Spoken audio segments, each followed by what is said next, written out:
Hello, everyone. This is the third recording for a series on how to write a paper for a class in philosophy. Today's topic is how you can defend your position or your proposal. And in other words, how you can put forward an answer to the question, which is your topic, in such a way that you elucidate it and that you convince your reader. And I want to make 3 recommendations on that challenge. The first concerns what might plausibly be either the first or at any rate an early section of your paper, where it might be a natural thought that you offer a kind of summary of the view, the theory, the argument to which you respond.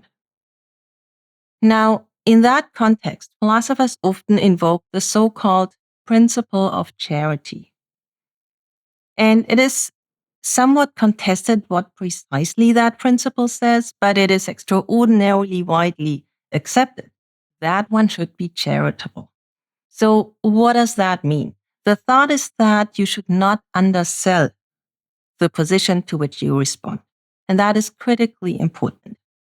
And another way of putting this is that you should make an effort to present it in plausible terms. If you present the view to which you are going to respond kind of already in a way that is somewhat dismissive or that makes it look weak, then it's not going to be a big achievement that you come up with objections. And, that aside, it is also not philosophically interesting to examine a view that you are underselling. So you can think of this also along the lines of what you are hoping for when you write a paper. When someone reads your paper, you probably hope that they are not just going to say, dismissed, the moment that they see anything that they don't agree with.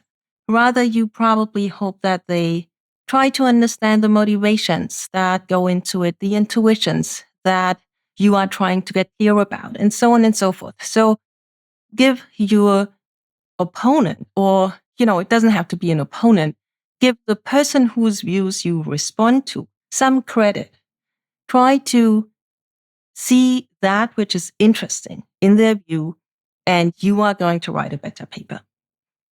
The second recommendation that I have is not about a particular section of your paper, but rather about a general methodological observation that may have struck you as you were reading papers throughout the semester, or not just papers, chapters of books, whatever you may have been studying in your seminar. You probably saw that philosophers use a lot of examples, and you can just take that as a model, and you can ask yourself whether you can also come up with an example that supports your view.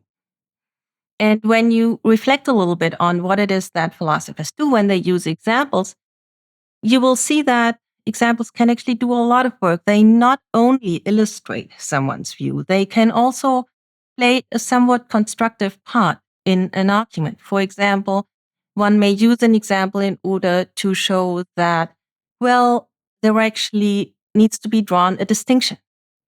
Here's one kind of case, but actually there's a similar kind of case that should be distinguished from it.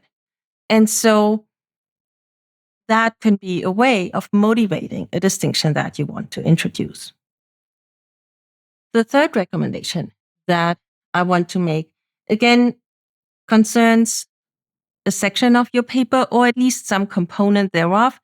And earlier I talked about giving a summary of the view that you respond to, and that is something one does plausibly early on. Something that is often done towards the end is that you try to come up with an objection against your own view. And now you may ask,